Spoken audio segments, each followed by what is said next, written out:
Tripura tourist development ফোরামের উদ্যোগে আজ রাজ্যভিত্তিক একটি অনুষ্ঠানের আয়োজন করা হয়।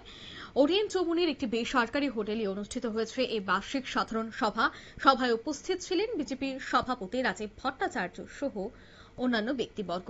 সভায় পর্যটন শিল্পের বিকাশ সম্ভাবনা, ভবিষ্যৎ পরিকল্পনা নিয়ে হয় বিস্তারিত আলোচনা। কি বলছেন এই বিষয়ে সভাপতি রাজীব ভট্টাচার্য, শোনাবো।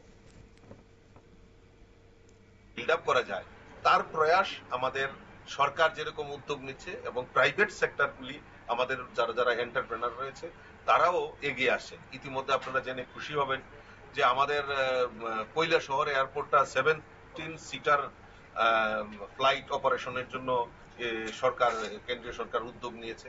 তো আমিও একটা প্রপোজাল রেখেছিলাম ডোনার মিনিস্ট্রির কাছে যে আমাদের এই যে একটা শর্ট ট্যুরিজম সার্কিট, যেমন আমাদের ত্রিপুরার দর্শনীয় স্থান, তারপরে এখান থেকে ধরুন মেঘালয়, আইজল বা এই অরুণাচল প্রদেশ, এই সমস্ত ট্যুরিজম সার্কিট একটা করার জন্য আমি ডোনার মিনিস্টারের কাছে আমি রেখেছিলাম।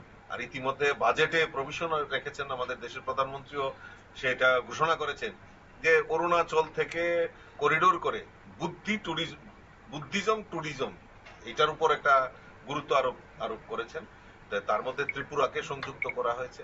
তো আমি আশা করি যারাই আমাদের এই ত্রিপুরা রাজ্যকে আগামী দিন একটা স্বনির্ভর করার লক্ষ্যে এই ট্যুরিজম সেক্টরের যে বিজনেস সেটা আরো বিল্ড আপ হবে।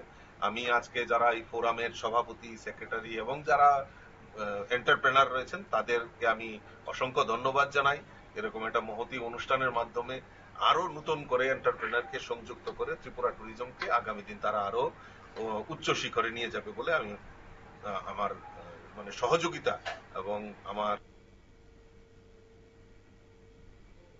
আপনারা শুনলেন রাজীব ভট্টাচার্যের বক্তব্য। এদিন সংগঠনের সমস্ত সদস্যদের নিয়ে হয় আলোচনা, যেখানে আগামী দিনে কি থাকবে পরিকল্পনা, কি থাকছে কাজ এবং এতদিন যাবৎ কি হয়েছে, সবটা মিলিয়েই কিন্তু আজ রাজধানী আগরতলার এক বিলাসবহুল হোটেলেই এই দিনের এই সভাটির আয়োজন করা হয়। নিয়ে নিচ্ছি ছোট্ট একটি বিজ্ঞাপন বিরতি, সঙ্গে থাকুন।